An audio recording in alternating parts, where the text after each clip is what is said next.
Alright, Filipino reaction. Okay, reaction video muna tayo mga kaibigan dito sa showbiz. Ito na nga, sa mga nagtitrending ngayon, suporta ng anak sa nagkakaedad ng magulang, dapat bang kusa or obligasyon? Ito na mga kaibigan, panoorin muna natin. Obligasyon ba o dapat voluntaryo ang pagsuporta ng anak sa nagkakaedad na magulang? Ayan mga kaibigan, ang tanong. Itanong mo sa sarili mo, obligasyon ba? Ulitin natin. Obligasyon ba o dapat voluntaryo ang pagsuporta ng anak sa nagkakaedad na magulang? Usap-usapan po yan ngayon kasunod ng naging pahayag ng panganay ni Marjorie Barreto sa isang podcast. Pakinggan po natin ang boses mo sa pagtutok ni Mark Salazar.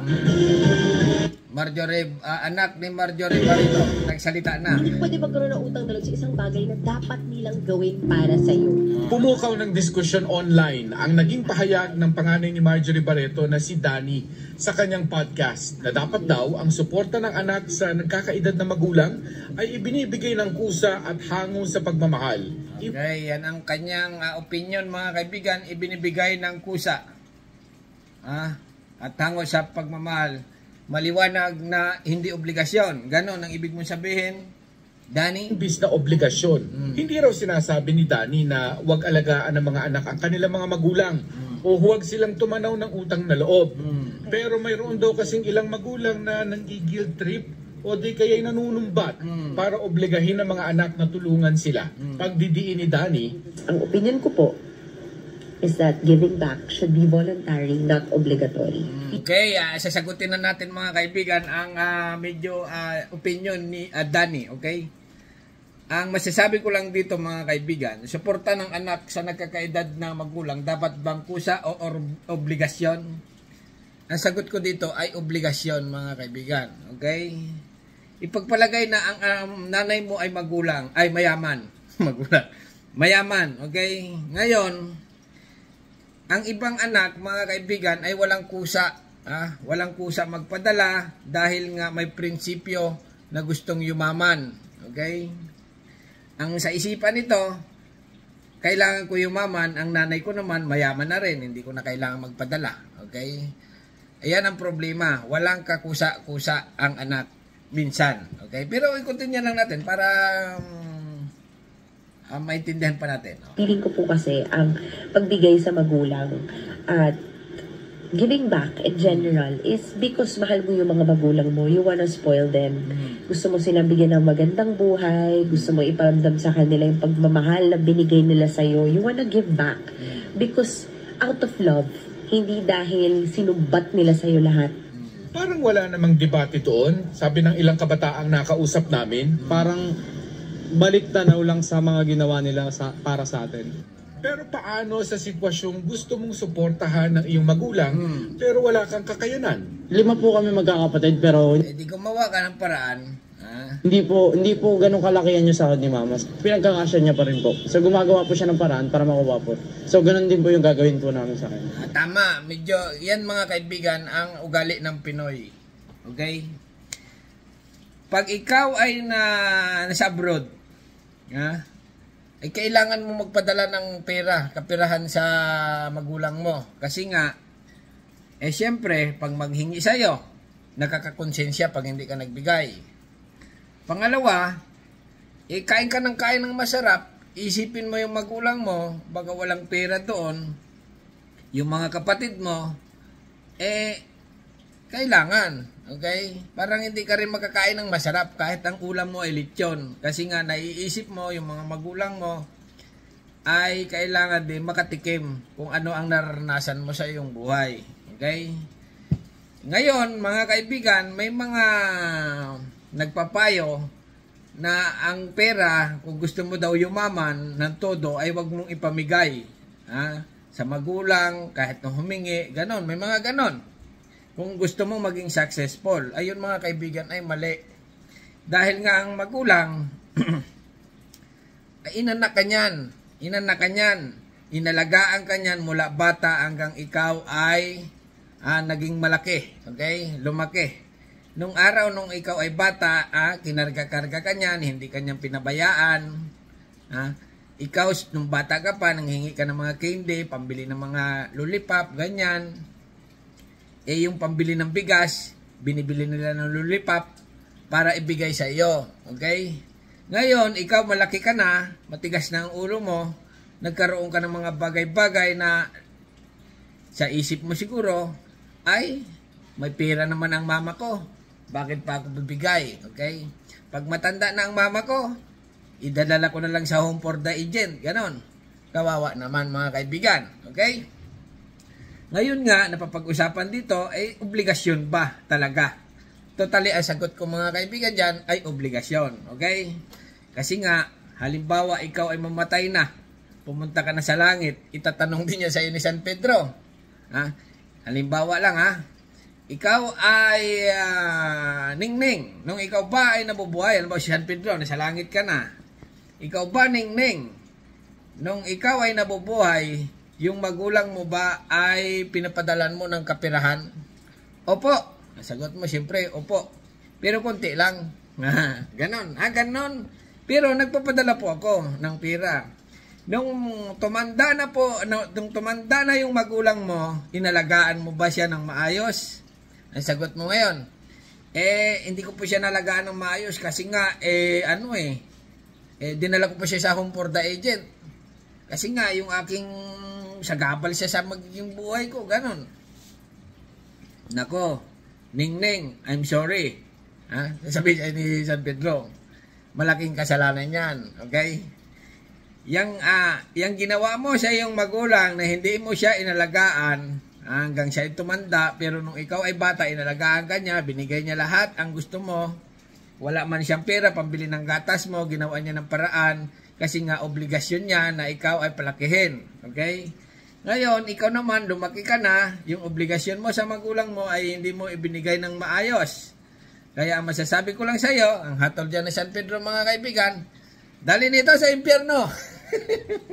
At doon iringin ni Satanas. At doon mga kaibigan, pagdating mo sa impyerno, hihiringin ka doon ni Satanas. Tatanungin ka, ano ba ang kaso mo nung ikaw ay nabubuhay pa? Bakit sa langit ka dinala bago pinapunta ka dito sa impyerno? Sasabihin sa ni Satanas, ano ba talaga ang tunay na nangyari? Ganito po yun, kasi yung magulang ko, inalagaan ako mula bata. Ngayon, nung lumaki ako, hindi ko na po, wala po akong kusa na, nabigyan sila ng pira kasi ang pananaw ko sa sarili ko ay hindi talaga kusa. Sabihin sa'yo ni Satanas, yan ang gusto ko sa'yo. Okay. Mapaglamang ka, okay, makasarili ka, okay, pasok ka dito. Yan mga kaibigan ang pagkakaiba. Obligasyon ba talaga ng anak na dapat magbigay sa magulang? Ang sagot ko nga talaga dito ay yes, okay? Oo. Kasi nga unang-una talaga, kung mahal mo ang magulang mo, dapat talagang ibigay mo ang dapat para sa magulang mo, okay? Kung ikaw ay walang trabaho, patulog-tulog, ay gumawa ka ng paraan para bigyan mo ang magulang mo. Okay? Parang ano yan mga kaibigan, Kung sa tax ng government, ay kailangan mo mag-tax. Okay? Kailangan ibigay ang tax sa government, ibigay ang para sa iyo. Parang salita rin ng Diyos, ibigay ang para sa Diyos at ibigay ang para kay Kristo. Ganon, ganyan. Okay? Continue pa natin. Medyo malabo pa. Paano naman kung lumaki ka sa toxic na magulang? Pag toxic po siguro yung magulang, pag tumanda ako, siguro ganun pa rin po. Ganun pa rin. Tama, medyo may point sa mga bata ngayon mga kaibigan. Gagawin ko. Kasi po, para po sa akin pananaw ko po, kasi po, dahil po sa kanila, nandito po ako sa mundo, parang sila po yung nagbigay sa akin, nagbigay sa akin ng buhay. Matandang kultura na raw ng Pilipino ang utang na loob at pamilya muna bago ang iba. Ayon Tama nga rin naman. kay Dr. Gerald Abergos na isang sociologist, nagiging issue lang naman talaga ang sustento sa magulang kung hirap din ang anak. For somebody na graduate lang, starting pa lang, mukhang doon pa lang siya nagkakaroon ng pagkakataon sa sarili niya na iangat din mismo ang buhay niya. Sabi ng mga senior citizen, ayan mga kaibigan, magrereklamo ngayon ng senior citizen dito sa sinabi ni Danny na gano'n. Ayan o. Oh, 1, 2, 3, 4, 5. Ayan. nakilala namin sa Santa Cruz, Maynila, iba-iba ang swerte ng mga magulang sa anak. Lahat po naman ng anak ko, may mga trabaho.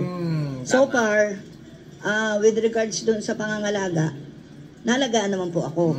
Swerte nito ni nanay. Okay? Kasi nga yung ibang magulang mga kaibigan, pag tumanda na yung ibang anak talagang shot doon sa home for the agent, hindi nalagaan. Pero si Nanay Aida, na 87 anyos na, walang regular na sustento mula sa kanyang 8 anak. Kaya nga kailangan niya pa rin manahin ng mga basahan at ayun ang tinatawag na paminsan-minsan na obligasyon. Hindi niyo po rin mas hihingi sa kanila dahil may mabait na magulang. Pamilya rin po silang pinag-aaral, sinusustentuhan. Kaya hindi niyo po sila mauobliga. Ito mga kaibigan, ang tinatawag na obligasyon ay siyempre kung ikaw ay may pera naman, may pera ko, kung ikaw ay anak, may pera ka, sobra-sobra, okay? Bigay mo sa anak, sa iyong magulang, kahit ikaw may pera. Kasi ang magulang mga kaibigan, pag galing sa anak ng pera, talagang ginagamit niyan sa mabuting paraan. Yung iba naman, pangsabong, di ba? Pangsabong ng magulang, okay? Wala tayong magawa dyan. Pangkasino ni Lola, okay? Ni nanay. Ay, galing naman ito sa anak ko. Ikasino ko na lang, di ba? Wala tayong magagawa dyan kasi magulang sila. Hindi naman. Kaya nga tinawag na parents magulang, di ba? Kasi tungkulin po nila yun sa mga anak nila. Kapag meron naman daw extra ang mga anak niya, hindi naman siya nakakalimutan. Sa Pilipinas, marami na tayong middle class na naiintindihan din ng mga magulang na kahit ang mga anak ay kailangan magtrabaho. Kailangan mo nang buuin nung kailang mga anak yung sarili nila bago sila makatulong. Ikaw, paano sabihin ng magulang, obligasyon ka bang bigyan ng baon nung ikaw ay nag-aaral pa? Hingi ka na hingi, sobrang ligalig mo. Ngayon, matanda na. Ayaw mo nang bumigay. Ay, anong klase kang bata? Diba? Pero syempre, may mga magulang na walang pagkakataong paghandaan ang kanilang pagtanda. Kaso kanya-kanyang swerte po ang buhay ng tao Hindi po ba? Hindi nga napaghandaan. Pero hindi naman siguro ako pababayaan ng mga anak ko. Ayan mga kaibigan, talagang umaasa sa mga anak ang magulang. Lalo pag Pinoy, Pinay, swerte nga ng mayaman, ay paano kung mahirap? Iba pa yung realidad ng mga nagkakaedad na wala na rin daw sapat na oras ang mga anak para sa kanilang buhay at para sa magulang.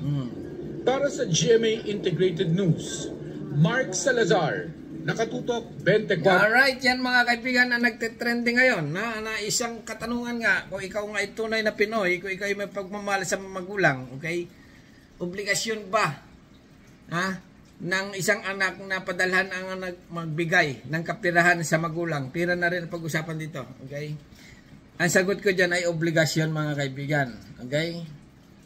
Unang-una ay maging para sa iyo, ang tingin mo ay siyempre parang maging mabuti kang anak sa magulang, okay? Kahit nang magulang mo ay pasaway sa bungiro, kasinero, laging sa kasino, sugarol, kahit ano pa ang gawin niya sa pera mo, basta't obligado ka na bumigay ng kapirahan. Okay? Bahala ka ng mga kaibigan. Bigyan mo lang ng kaunting kahit na hindi malaki. Halimbawa ay ang sahod mo, ang sahod mo ay 15,000. Okay? Magbigay ka sa magulang mo ng 1,000. Kung ayaw mo talaga na malaki, 1,000, binadget mo lang. 500, diba? At least may bigay. 300, at sabihin mo, nanay, pag tumanda ka, ako ang alaga sa iyo. 10 kayo magkakapatid. Nanay, ako na, bahala sa iyo. Ganun nga 10. Pag-aagawan yan. Ay yung iba talagang pinapalayas, mga kaibigan. Okay? Yung nagpalaya sa magulang, pag tumanda yan, baka karmahin yan, mga kaibigan. Gaganon din ang gagawin. Possible ng anak mo sa iyo. Okay? Hingi ka ng hingi ng baon ng araw, ayaw mo pa ng 10 piso. Gusto mo 100. Ngayong lumaki ka na, hingi lang ako ng tandaan, ayaw mo bigyan. Paminsan-minsan lang naman. Ganyan. Alright. Kayo nang bahala mga kaibigan. Ano masasabi niya? Obligasyon ba or hindi? Subscribe. Thank you. Bye-bye.